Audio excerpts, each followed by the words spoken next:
Hi, Rick Lambert, and welcome to the Smarketing Show. Now, Cheryl's already said to me, Rick, you look like a referee today. And oh, by the way, your sell-to-win background has nothing to do with today's topic, the ultimate digital marketing self-assessment. So thank you, Cheryl, for that off-camera coming in. You're welcome. Maybe high level quickly, what are we going to do today? Because we're going to take a little different tack in the show.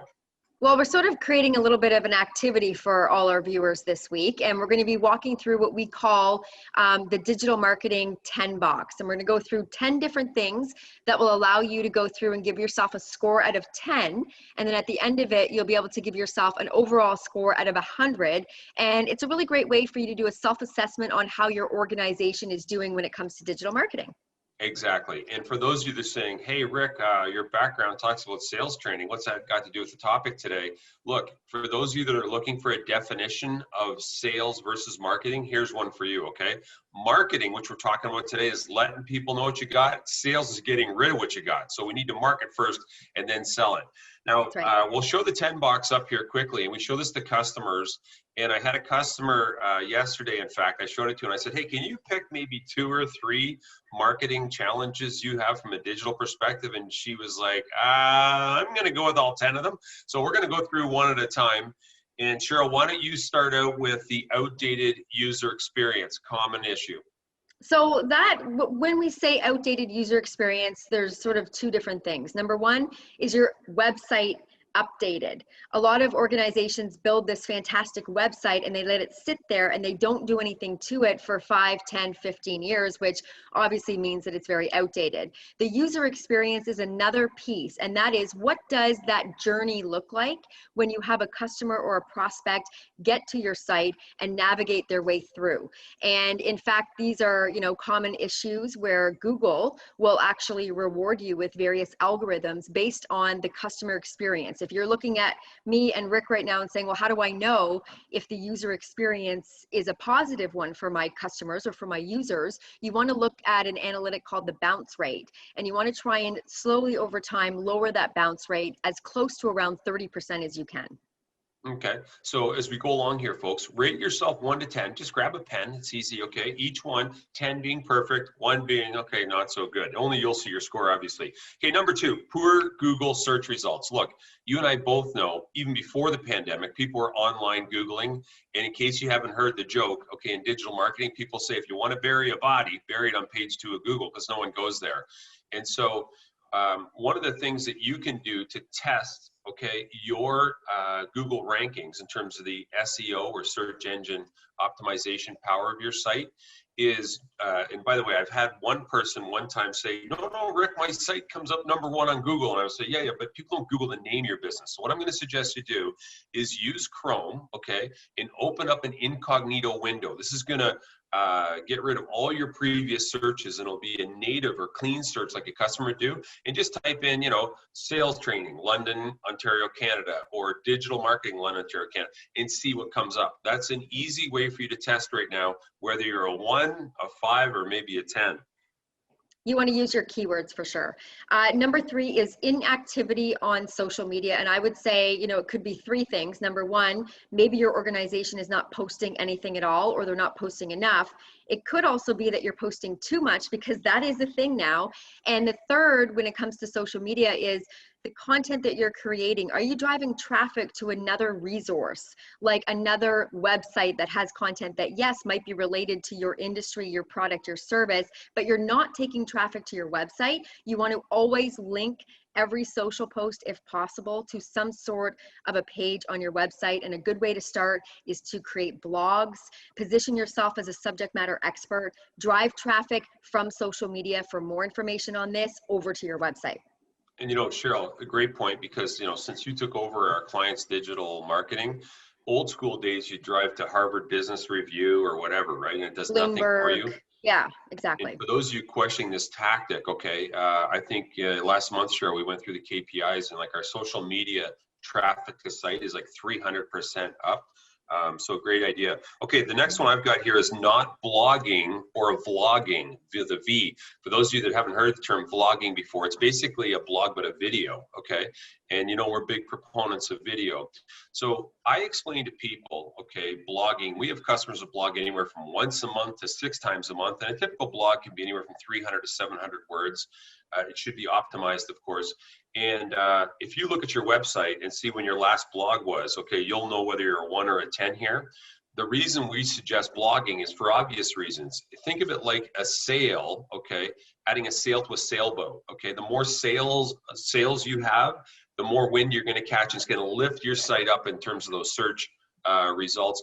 And video is just a different version, but you want to make sure that you've got the text, ideally from the video, in the text blog if you're doing it that way, because of the search algorithms. Okay, Cheryl, what's next? Lead generation, another big lead one. generation. So I know this is our favorite. We always talk about lead generation, and depending on how you define a lead, this looks very different. So a lot of organizations have low to no lead generation. So what is lead generation? It's something that's on your site. Rick, you reference it as like a mousetrap, where somebody not only is on your site navigating their way through, but has enough interest in your product or service or industry that they would actually hand over their email, their company name, their name, to get something for free. So a content offer of some sort. It might be a checklist, it might be an ebook, it might be a self-assessment like what we're doing today, something like that, so that you can start to generate more of a prospect database, and then you can in turn follow up with email campaigns, which we will also talk about coming up. It's a classic gap, and I call them mouse traps, folks, because what happens is, think of it, the people are going around your site like a mouse, and if you don't have any traps there, and oh, by the way, contact us is not necessarily the best lead gen model. Okay, no video strategy. Now, Cheryl, I know you know video, and look, people always say, but Rick, you know, do I need to do a professional video? Do I need to do a selfie video? What do I do? Look, I would say if it's going on your website in general, you may want to step it up a notch, but the power of video on other platforms like social, there's no reason you shouldn't have a video strategy. Now, to that end, if you're measuring yourself 1 to 10, take a look at how many videos have been posted by your company and or your people in the last 30 days, and you'll have a good measuring stick, okay? A simple suggestion here is, I think we've talked before on the Smarketing Show, is to do selfie videos. We're coaching B2B sales organizations now. Basically, the technical tips: hold the camera level with your face, watch your backgrounds, all that stuff. But people always say, but what do I say? And I think, Cheryl, one of the tips you had, we spoke to an MBA group, believe it or not, they're training their people how to communicate on LinkedIn and other platforms. They want to know how to do a video. And your point about, think about the end before you start the video is very important, because you get to the end of the video, you're like, how do I wrap this up? But the tip I would suggest is just answer a customer question using your smartphone. Hi, my name's Rick, and a lot of customers ask us this question. Answer the question, boom, and you got a video ready to go. And I can't emphasize, keep it short, 30, 60 seconds max. Even 15 seconds if it's going on social media, but that's a really good point. I can't talk for less than 15 seconds. No, you can't. Some people might be able to. Our next point there is lack of email campaigns, and I'm going to elaborate a little bit on that. Lack of email campaigns, inappropriate content / no email distribution list, segmentation. Those are a lot of really big words, but either you're not communicating through email with your current customers, or you're not communicating appropriately. When I say that, email campaigns are not designed to advertise your product or your service all the time. Of course, if you have a promotion, that's a great way to get in front of your customers or your prospects. You need to start thinking about knowledge and information. How can you engage, inform, and entertain with your communications? And further to that, when we discuss segmentation, how can you take that distribution list and separate it into verticals, if you will? So as an example, perhaps maybe you might be dealing with property managers, maybe you're dealing with insurance brokers, maybe you're dealing with residents, maybe you're dealing with commercial business owners. Those would all be separate lists, and therefore you can actually start to create more relevant communications for each of those verticals. And of course, as a result, open rates increase and click-through rates increase. So again, rate yourself 1 to 10 on the frequency, and I would say the quality, to your point, Cheryl, of personalizing the emails that you've sent out over the last 30, 60, 90 days. Okay, the next one I've got here in our 10 box is misaligned employee LinkedIn profiles. Look, you and I both know, unless you've been through my 30-day LinkedIn bootcamp, chances are the profiles of the people in your company are all over the map. And, you know, I'm a Toronto Maple Leafs hockey fan, by the way, and as the Leafs get on the ice, okay, they tend to all wear the same jersey. So you can tell a Maple Leaf from somebody else. And I use that analogy because I think it's critical in today's virtual selling space that companies provide their sales team with a profile template that is a customer resume. And, you know, I've been beating this drum long before the pandemic. And I think as you rate yourself 1 to 10, take a look at your reps' profiles and be honest with yourself. Like, is there opportunity for improvement? Mm-hmm. And just to add to that, which is actually number 9 on our list, so people not posting content, when you're looking at your employees' profiles, and I would say this is more of an appropriate thing to do on LinkedIn because it's a bit more of a business profile. You want to look at, are they posting their own content? Are you posting your own content? Are you sharing the content that you're creating on Facebook, on Instagram, on Twitter? And, you know, I'm sure you'll be really shocked when you go through and you think you're posting, and then you realize maybe I'm not posting enough. And what is enough? And we would say anywhere between 3 to 5 times a week. I don't think you want to go past 20 per month, I would say overall. Okay. And, you know, Cheryl, and we're now doing for customers, I think it's important to share, rack and stack reports. Yeah. Okay. So we provide the client with a rack and stack saying, okay, here's your people, and here's how many posts each person has done. And that type of visible accountability, I think, drives, you know, their buy-in, we'll call it, to that.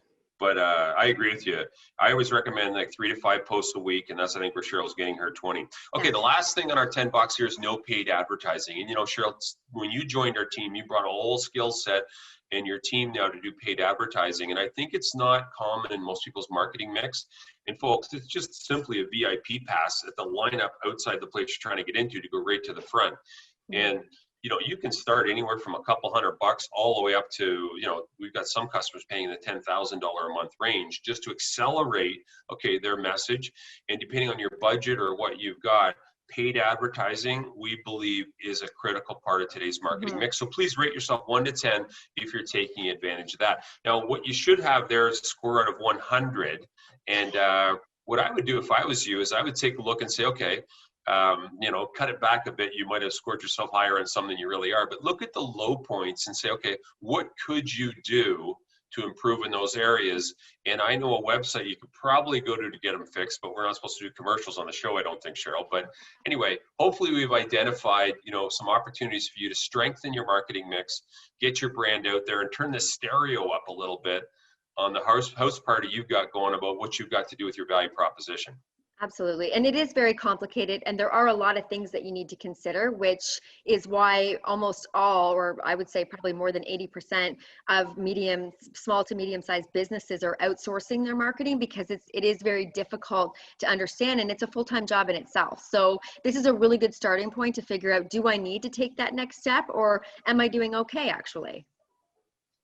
So Cheryl, I think the average score, by the way, of people, just we do this with customers, is typically in the 40%, okay, to 60% range. And then we all know we think we're better looking maybe than we really are in certain ways or whatever.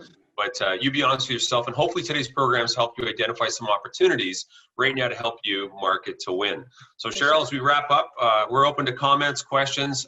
Don't miss next week, by the way. We got a hot topic coming your way. And thanks so much for joining us today. And Cheryl, I'll use your close if that's okay. If you've got any comments, questions, whatever, they get a hold of us at engage at intocommunications.com. And actually, if you want, in the comment section of this video, let us know what your score is. I'm just interested to see where various organizations rated themselves. So thank you so much for tuning in. And like Rick said, we have a fantastic show next week as well. So we will see you then. Awesome. Thanks for joining us.